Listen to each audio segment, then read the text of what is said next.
From ABC News, World News Sunday, here's Forrest Sawyer. Good evening. ABC News has learned U.S. authorities have uncovered an alleged plot by Colombian drug traffickers to buy sophisticated U.S. military weapons and assassinate Colombia's president. Sources say it's part of a plan to destabilize the government, which has already seen scores of officials murdered in its war against the powerful drug cartels. ABC's Mark Potter files this exclusive report. It was here this weekend that FBI agents arrested an alleged member of Colombia's Medellin cocaine cartel and charged him with plotting to buy weapons illegally. Sources say he is a close associate of Pablo Escobar, the violent leader of the cartel, and the subject of an intense manhunt by U.S. and Colombian authorities. ABC News has learned that cartel representatives have been traveling throughout Florida recently, trying to buy more than 100 Stinger anti-aircraft missiles and 1,000 machine guns.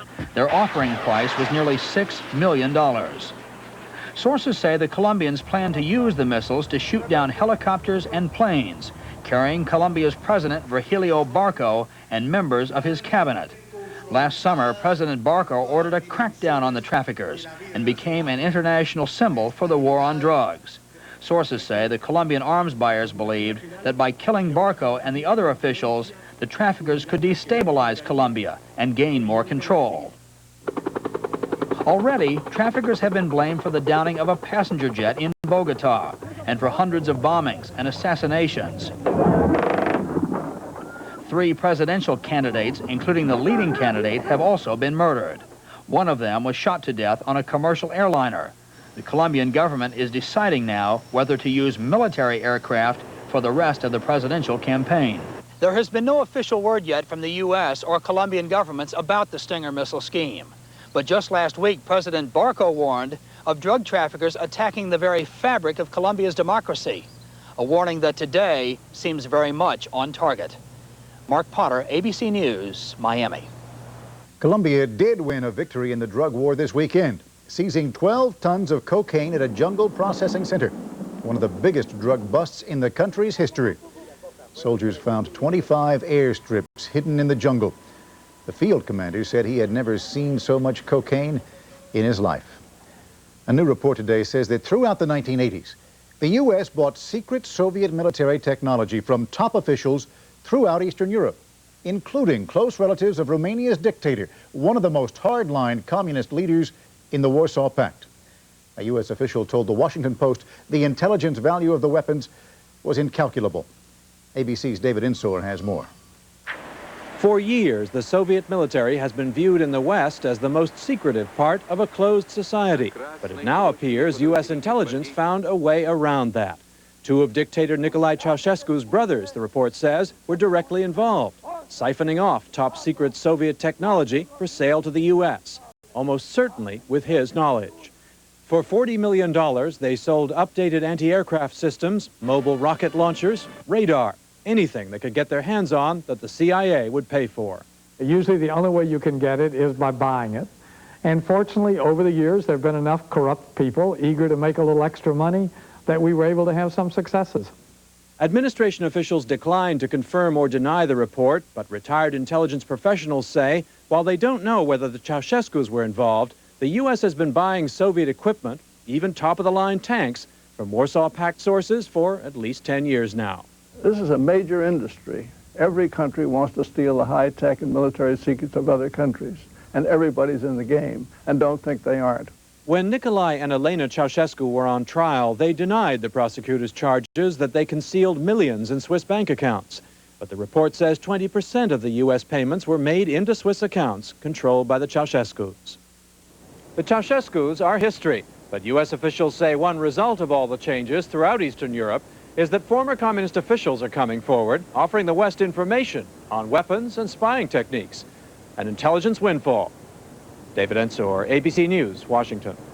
In our next segment, harsh words from the most recently released American hostage, Frank Reed.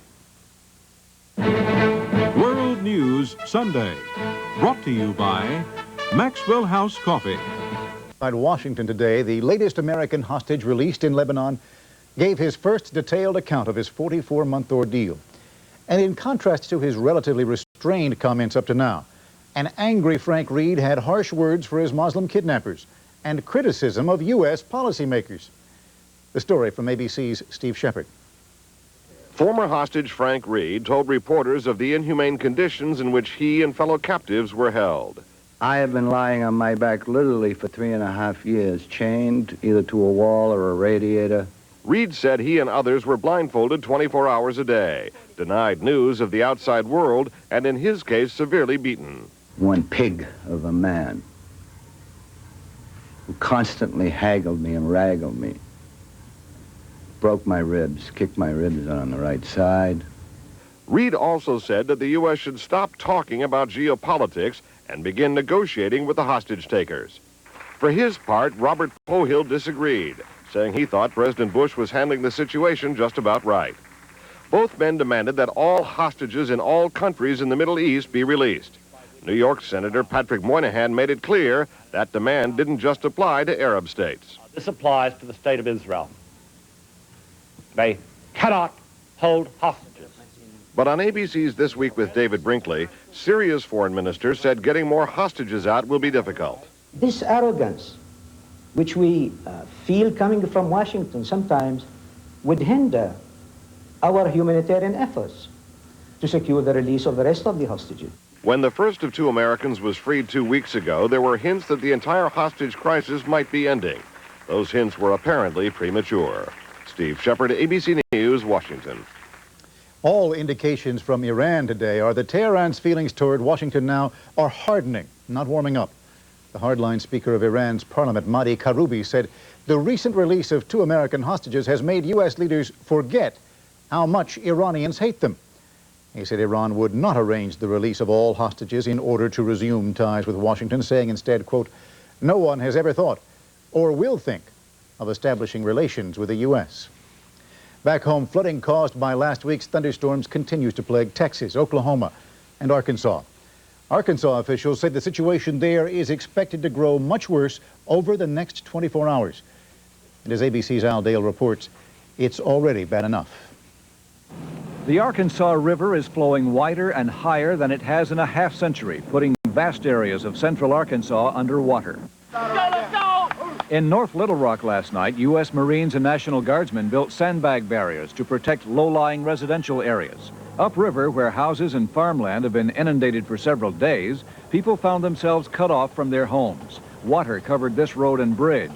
Frank Harrell has to go by boat over what is normally his pasture to visit his trailer home, now surrounded by water. This spring's hay crop has been destroyed under the flood water. Since yesterday at 12 o'clock, it's come up about 8 inches. We just have to kind of grin and bear it. Take it as it comes. Rescue workers nearby tried to remove 4 stranded horses, but eventually had to leave them behind. In Fort Smith, where some of the worst flooding has occurred, water levels are now falling and some cleanup has begun. But farther south, floodwaters are getting higher in the Pine Bluff area, with the worst yet to come. The river is expected to crest here at midweek at a level close to the record set in 1943. Al Dale, ABC News, Little Rock, Arkansas.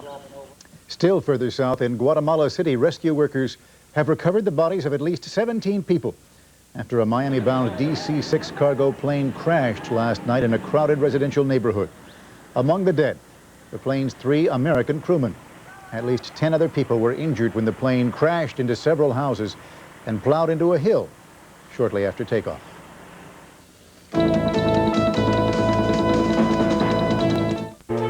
At Northwest, helping you do business is putting us on the fast track. In all we do, we're striving to jump the line from the merely good to being great.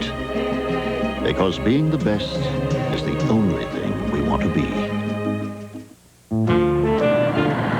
It was called the Bridge of Flowers, and it was promoted as a great humanitarian gesture by the Kremlin. For this day only, Soviet authorities opened the border between the Soviet Republic of Moldavia and the nation it once belonged to, Romania. The story from ABC's Jim Laurie. It was the turn today of Soviet Moldavians to show their nationalist feelings. An emotional reunion for the first time in 45 years between Romanians and their ethnic brothers in Moldavia just across the border. Moscow's opening of the frontier for the day produced a flood of nearly 1 million people. While organizers of today's event tried to avoid politics, it's clear nationalist sentiments have risen here since Nicolae Ceausescu was overthrown in December. Moldavia had been part of Romania until Stalin's annexation in the 1940s. Meanwhile, in the Baltics, in Latvia, nationalist feelings simmer. People are stocking up on food, bracing themselves for reprisals from Moscow for their independence declaration made on Friday. Latvia's president today called on Moscow to leave the door open for negotiations. Mikhail Gorbachev, though, told Latvian leaders they may face economic and political sanctions if they don't backtrack on their declaration. In Lithuania, people are still stubbornly resisting Soviet sanctions, morale maintained today by this religious procession. There have been warnings that Lithuania will run out of all oil by May 20th. And while a week or so ago it appeared dialogue with Moscow might be possible, with Latvia's move, it now appears Mikhail Gorbachev may be forced to pursue an even harder line. The prospects for an early solution to the Baltic crisis now regarded as gloomy. Jim Laurie, ABC News, Moscow. One program note, tomorrow night at 11:30 Eastern Time, Peter Jennings will anchor Capital to Capital, a live discussion in Washington and Moscow on how the superpowers should deal with a world in change. Still in Eastern Europe, there was an unusual reunion this weekend in Pilsen, Czechoslovakia, where a sea of American flags floated above the city square, and a U.S. Air Force band struck up the Star-Spangled Banner. It was all part of a long-delayed tribute to the American GIs who helped liberate Czechoslovakia at the end of World War II. And ABC's Jim Hickey was there. They tried to make it as American as possible. Stars and stripes were everywhere. Even the American Jeeps were authentic as Czechoslovakians reenacted the arrival of the U.S. Army here in Pilsen. It was the first chance these Czechs have had to openly thank Americans for freeing them from Nazi terror in World War II. For years, under communist rule, Czechs were prohibited from publicly acknowledging that American soldiers liberated them at the end of the war. In fact, some people here were punished for daring to tell the truth. The truth is that in May 1945, it was not Russians, but soldiers of the U.S. Third Army who advanced into western Czechoslovakia, getting as far as Pilsen. People cheered when American GIs rolled through town. Milka Ferguson married one of them. They came over here and the people went absolutely wild. If they could get hold of an American, they would grab him and hug him. Some of those World War II vets returned to Pilsen this weekend. They are still heroes here. They were mobbed like movie stars. Steve Chilinsky was a young first sergeant back then. I feel like Gene Harlow or Clark Gable or somebody. I never wrote my name so many times in my life. Eric Peterson was a tank machine gunner. He remembers German sniper fire in this very square. It was mostly small arms fire, and we returned it with 50 caliber machine guns. And I remember the tracers going from one side of the street to the other, going down the street just like that. The townspeople went all out. They unveiled monuments to their American liberators that the communists refused to allow. It was an American love fest, pure and simple. After all, they said, the Americans were our saviors, as well as our friends. Jim Hickey, ABC News, Pilsen, Czechoslovakia. Secretary of State James Baker was next door to Czechoslovakia today in Warsaw. He invited Polish officials to participate in the next round of talks on German unification, which will deal with the new German borders. Baker wants to reassure Poland's leaders that their frontier with a united Germany will not be threatened.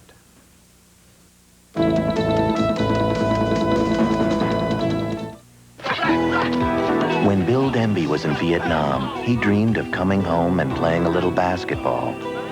A dream that all but died when he lost both legs to a Viet Cong rocket.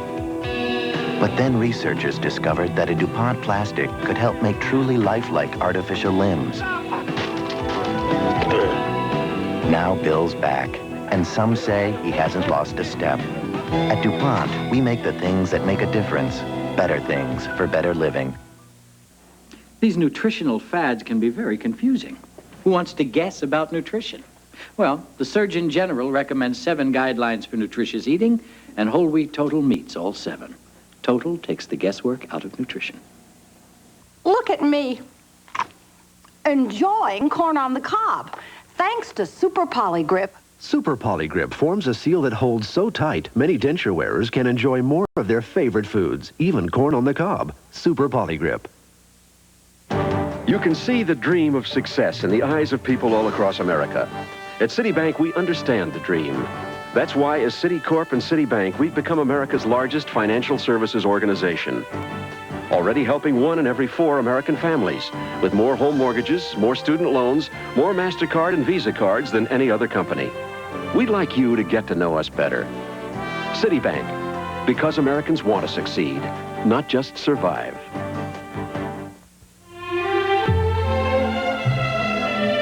From the cafes of Paris comes the inspiration for a different kind of mustard.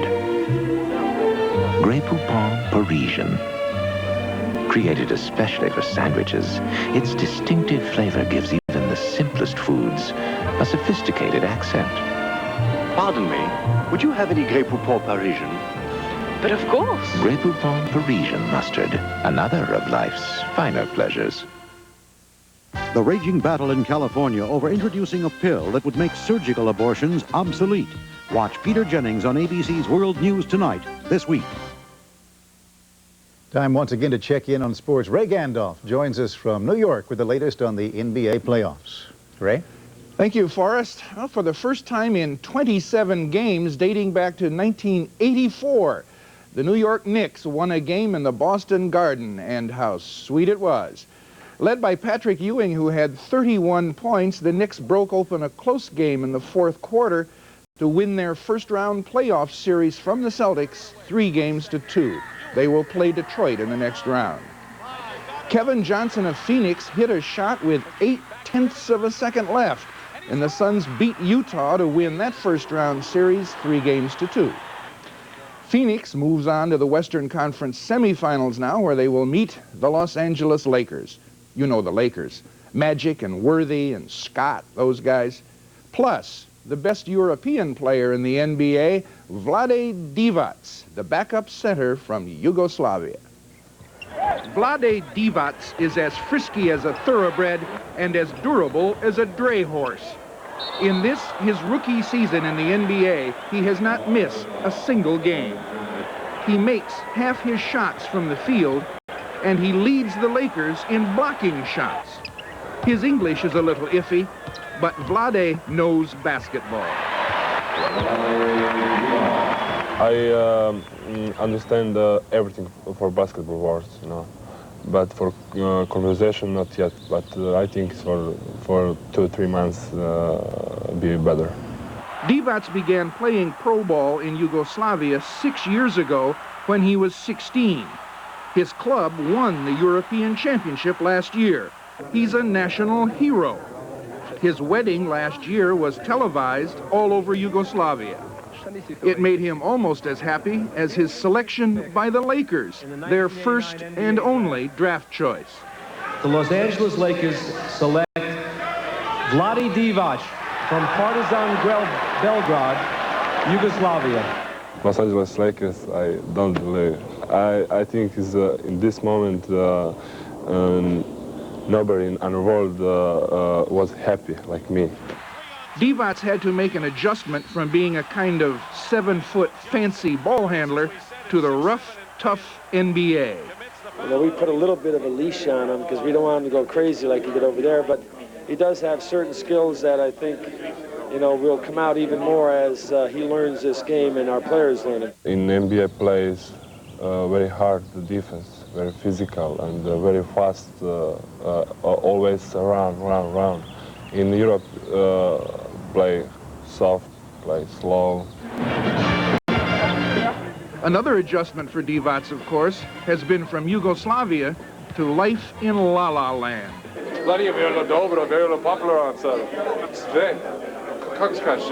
Teammate Mark McNamara has taken Divac under his wing.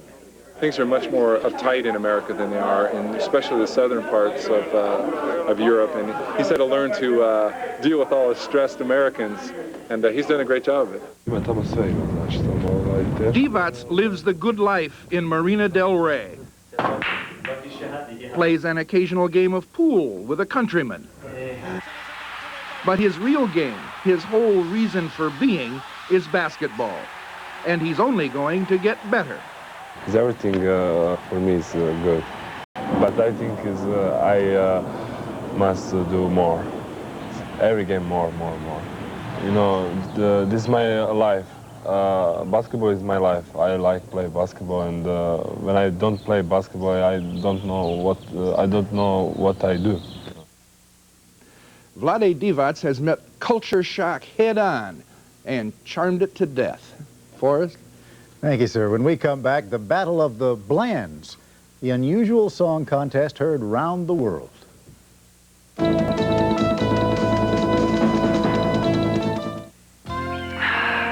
This is what Mother Nature left us. Plastic. You know, I'll bet Mother Nature didn't leave this. You're right, but plastics can be recycled into things like that bench or even fiberfill for vests like yours. So plastics can be recycled. Yeah. Smart companies are working on lots of ways to make good use of stuff like this. Yeah, like who?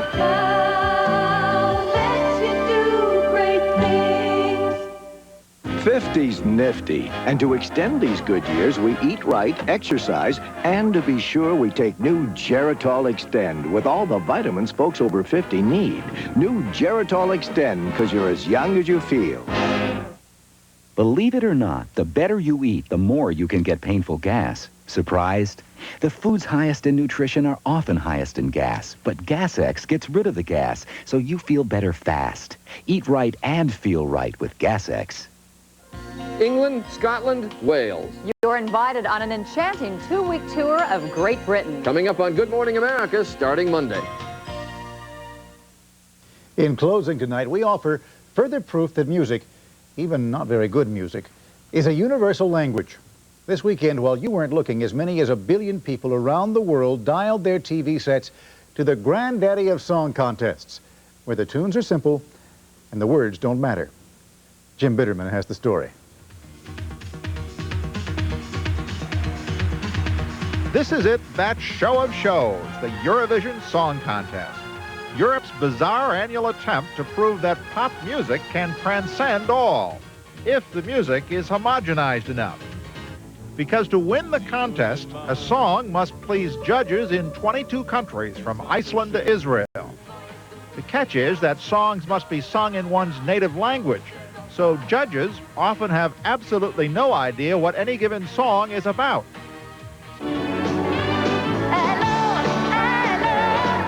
This year, for instance, the Danish entry was an ode to a non-responsive telephone answering machine. Of course, in countries where there's more than one native language, groups can pick the most likely to communicate. You're Finnish, right? Yes. Right? From Finland? Yes. And you're going to be singing in Swedish. Regulars at Eurosong Writing know exactly how to compose a winner. And make it as bland and as memorable as you can within 3 minutes. That no doubt helps explain the titles of some previous winners here, like Boom Bang a Bang, Ding Ding a Dong, and Diggy Loo Diggy Lay. And if you don't remember those songs, you'll probably not remember the performers who've perpetrated them either. The show's producer knows what's happened to most winners of the past. The majority of them just disappeared. All this has led some to criticize the quality of the show. An Israeli cabinet minister once tried to have his country's entry into the contest banned on the basis of the fact that it was an insult to the national intelligence. And the French dropped out entirely one year because they felt the contest was below their cultural standards. But perhaps just because the show is such a celebration of the ordinary, a quarter of the Earth's population, from Western Europe to Eastern Asia, has the yearly opportunity to sit through all 3 hours of it. Norway, hello Oslo. May we have your votes, please? Are you on the line? Right through to the hopelessly confusing voting to determine the winner. Voting which almost always reflects national prejudices. It's an opportunity for each country to have a quiet snigger at the foreigners. Unite, unite, you're wrong. But someone has to be the least sniggered at, and the winner of the contest this year was the Italian crooner who pleaded with the peoples of Europe to unite, something the Eurovision Song Contest has spent 35 years never quite doing. Unite, unite, Europe.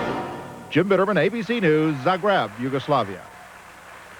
And that is our report for tonight. Tom Gerald will have more news later on the Weekend Report. I'm Forrest Sawyer. For all of us here at ABC News, good night. From Washington, this has been World News Sunday. The American Agenda, weekdays on World News Tonight with Peter Jennings.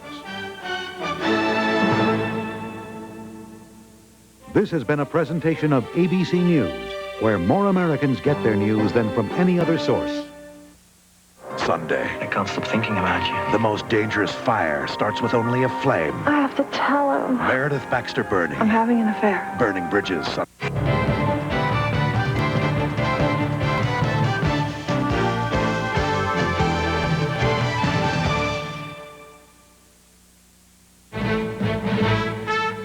From ABC, this is World News Tonight with Peter Jennings. Reporting tonight from Washington. Good evening. We begin tonight with the Colombian drug war. In Florida today, 2 Colombians appeared in court charged with trying to buy Stinger ground-to-air missiles from the United States. ABC News was told they would apparently be used in a bid to kill the Colombian president, Vigilio Barco. But as we first reported yesterday, the Colombians were not buying the Stingers from whom they thought. Instead of getting the Stingers, said one U.S. Customs agent, the Colombian drug cartel got stung. Here's ABC's Mark Potter.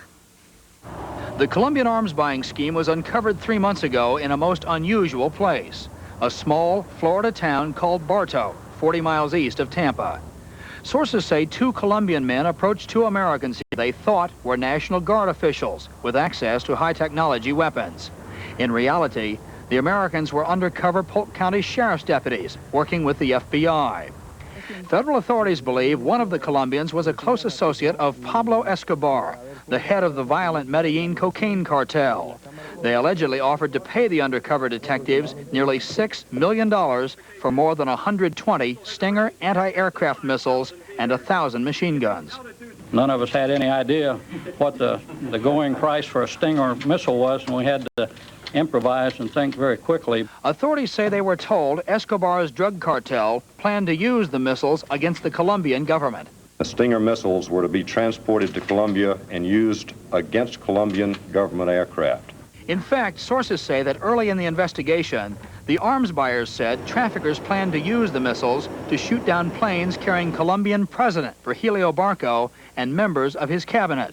The arms buyers felt this would destabilize Colombia and give the traffickers more control. To counter the scheme, federal agents at the MacDill Air Force Base in Tampa went to great lengths, outfitting a semi-trailer truck so it appeared to be loaded with Stinger missiles. The undercover detectives let the Colombians handle this missile, while FBI agents videotaped the meeting from a hidden location. This weekend, agents arrested the man alleged to be the cartel associate in Miami. The other man was arrested in Tampa. Together, they face weapons and drug conspiracy charges. Federal authorities have now sent details of this case to Colombia, including phone numbers dialed by the alleged arms buyers to Medellin.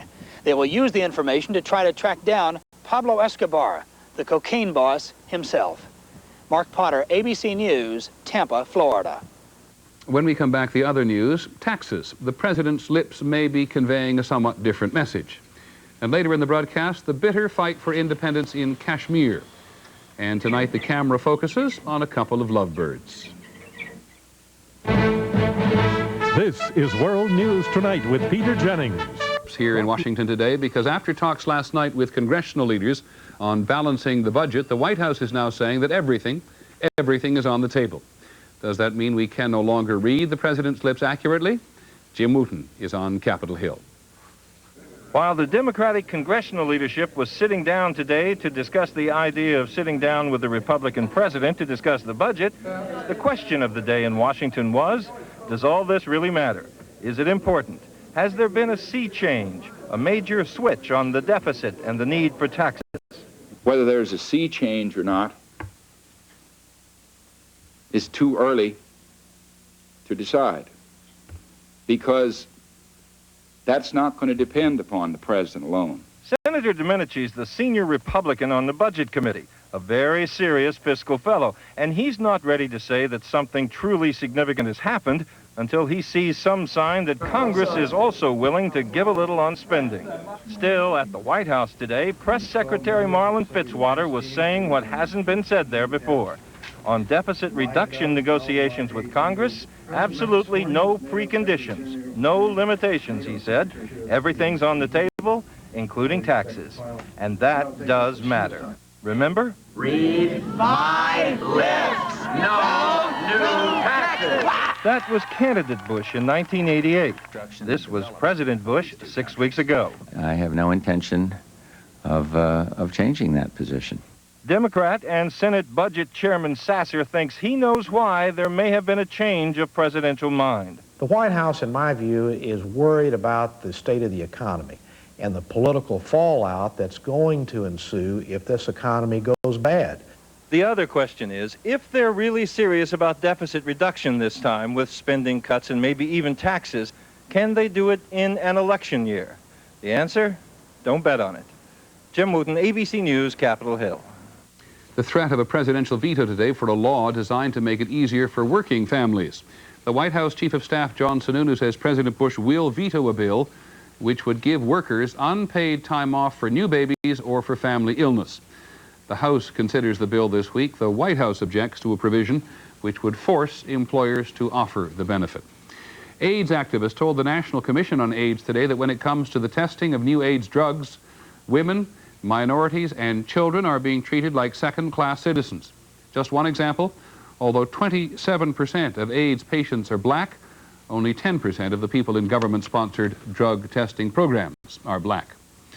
Question, what do Weight Watchers, Jenny Craig International, and the Diet Center all have in common? They and others were in Washington today trying to improve their image after having been accused of misleading consumers. But as Bettina Gregory reports, the $33 billion a year diet industry has a serious image problem. The diet industry says people usually lose no more than 2 pounds a week, and it denies it is defrauding the public about quick weight loss. But Chairman Ron Wyden attacked ads like this one, promising a 95-pound weight loss in 6 months, almost 4 pounds a week, as grossly misleading. Doesn't that suggest that quick weight loss is exactly what the program is promising people? It would seem that that would be a little bit fast. Most commercial weight loss centers admitted they do not keep track of adverse medical effects from diets, or even whether clients maintain their weight loss. No, Mr. Chairman, there is no ongoing such effort. The committee's conclusion is weight loss centers are more concerned about making money than the safety or success of their diet programs. I certainly think that the diet business has got to change, that it is high time that some standards were put in place to really protect consumers. Chairman Wyden says the weight loss business is out of control and needs strict regulation. While many of the diet companies are not anxious for federal supervision, some admitted the government is not protecting consumers against fraud in the weight loss industry. Bettina Gregory, ABC News, Washington. Some other news from around the country, an update on the bus strike. Yesterday, Greyhound striking bus drivers rejected the company's latest offer. Today, the Greyhound chairman, Fred Curry, says it's all irrelevant. As far as he's concerned, Greyhound, he said, has enough replacement drivers to keep going, and he says the company has won. On Wall Street, the Dow Jones Industrial Average gained more than 11 points today, and the trading was slow. Hundreds of people have been forced out of their homes in the Southwest by some of the worst flooding in more than 60 years. And the surge of water down the Arkansas River is unlikely to peak until later this week. We'll be back in just a moment.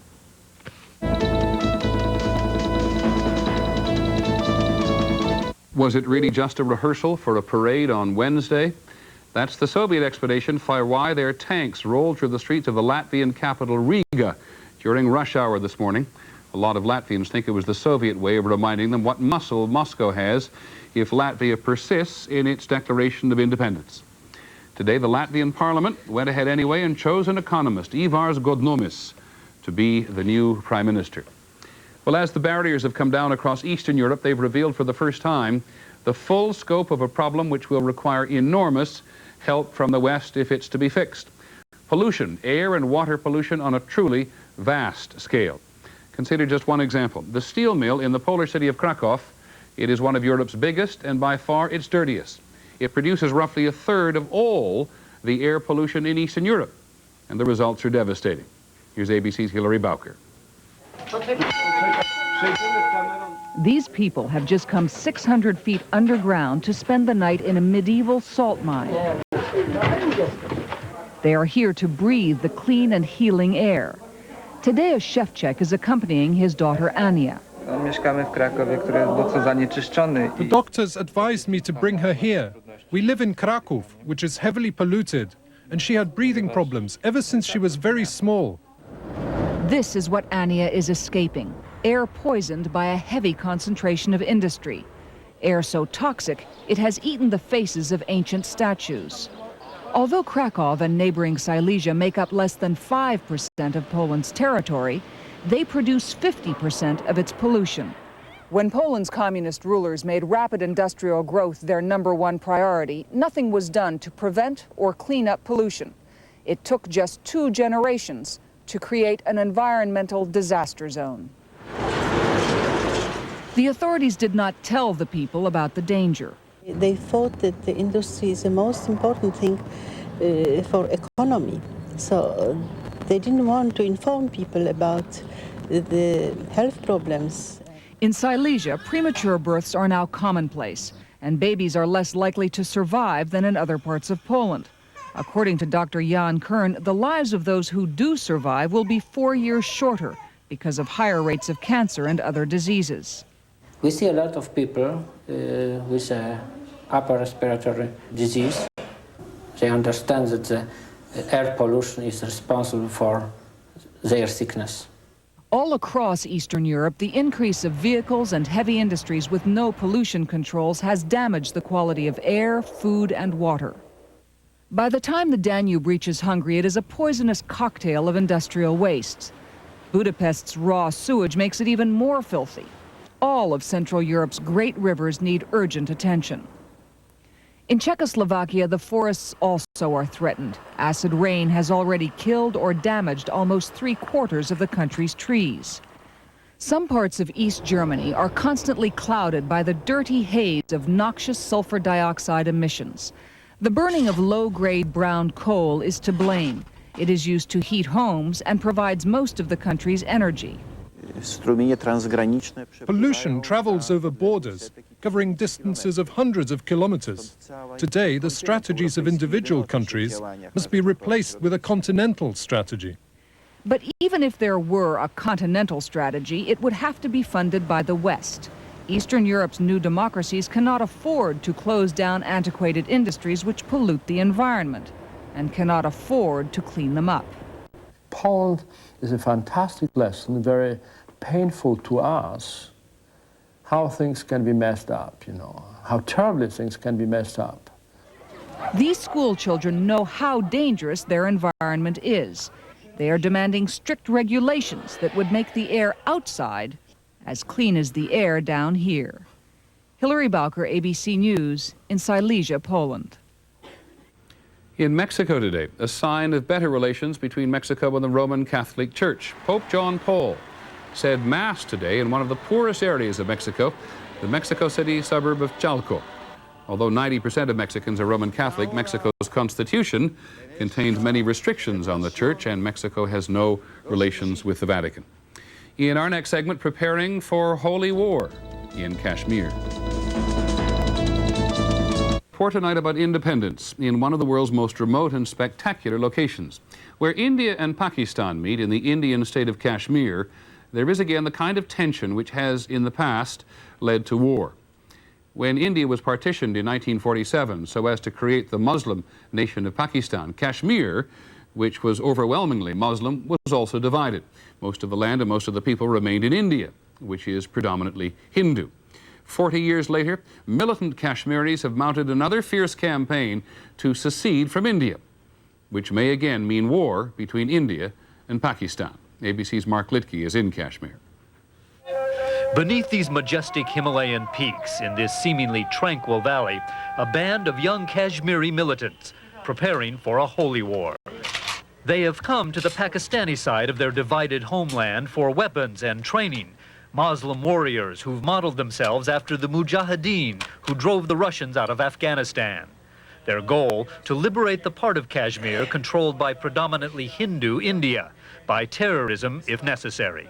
Everybody is prepared not to die, to fight and die. For months, the Indian Army has tried to crush a popular uprising for independence in Kashmir. Hundreds have been killed and imprisoned. The Indian government has imposed strict curfews and censorship.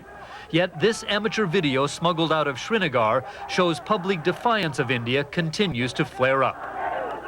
To escape the crackdown, many Kashmiris have fled to refugee camps in Pakistan. Here they tell of brutality by Indian troops. This man was shot and beaten in his home. This boy fled after being imprisoned and tortured. Now he wants only to return and fight. I want freedom and I want fight against Indian. While the total number of Kashmiri freedom fighters is still relatively small, they've already had an enormous impact on this volatile region, helping to push Pakistan and India to the brink of war. These bitter enemies have already fought 3 bloody wars and regularly exchange artillery duels along the Kashmir ceasefire line. But now India claims that Pakistan is encouraging the revolt in Kashmir by arming and training terrorists. And militant Hindus are urging the Indian Army to strike back. Pakistan denies the charges, but an angry Prime Minister Bhutto has warned she's prepared to fight India over Kashmir with 1,000 years of war. A much more ominous threat these days, since a decade of U.S. military aid has built the Pakistan Army into a formidable force. While both sides have recently shown some willingness to negotiate, the situation in divided Kashmir remains explosive, with those on the Indian side still living under the gun, and those on the Pakistani side now picking up the gun. Mark Litke, ABC News, Kashmir. On the subcontinent, the danger of history repeating itself. On the subject of history, this is not just any day on the calendar. This May the 7th, there have been momentous events in May on this date. We remind you. May the 7th, 1915, the Lusitania sinks. The British ocean liner, the Lusitania, sailing from New York, is torpedoed and sunk by a German submarine off the coast of Ireland. Almost 1,200 people die, including 139 Americans.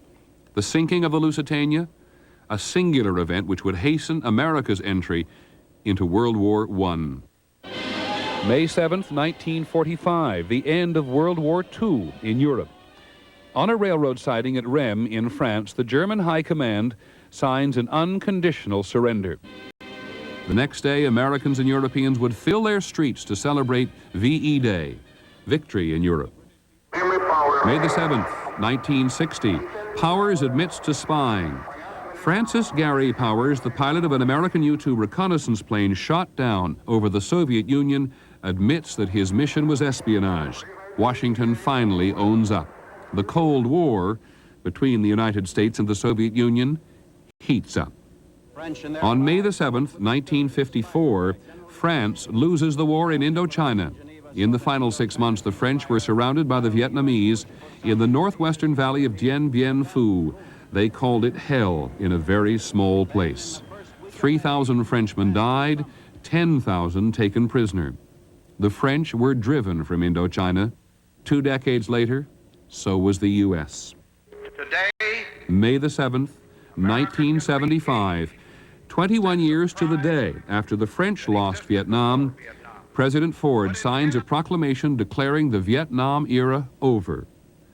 On the same day, the Vietnamese stage a massive celebration in Hanoi and in Ho Chi Minh City. It once was Saigon. Coincidence, but history.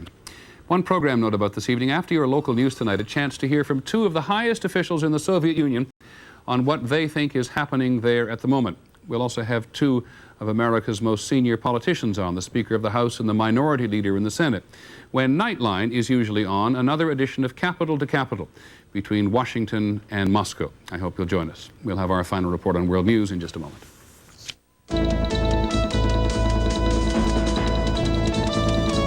Uncensored, U.S. and Soviet officials joined by satellite. How to handle a world in change.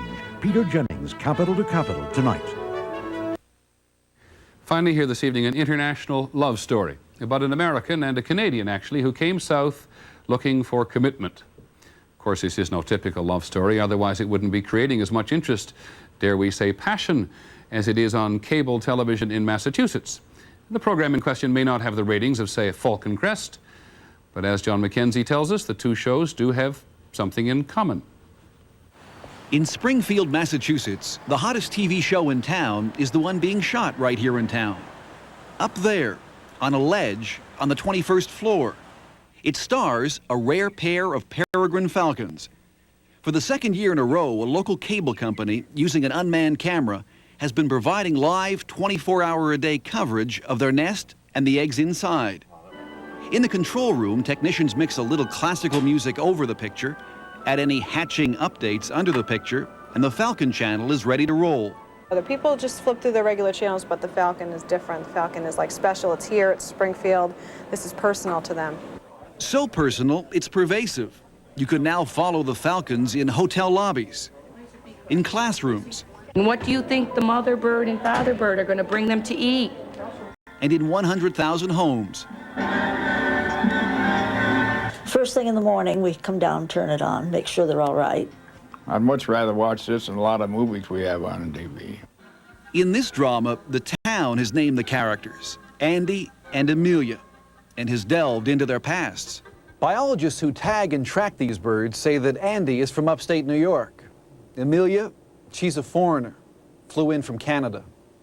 People here can even tell you how the two birds met.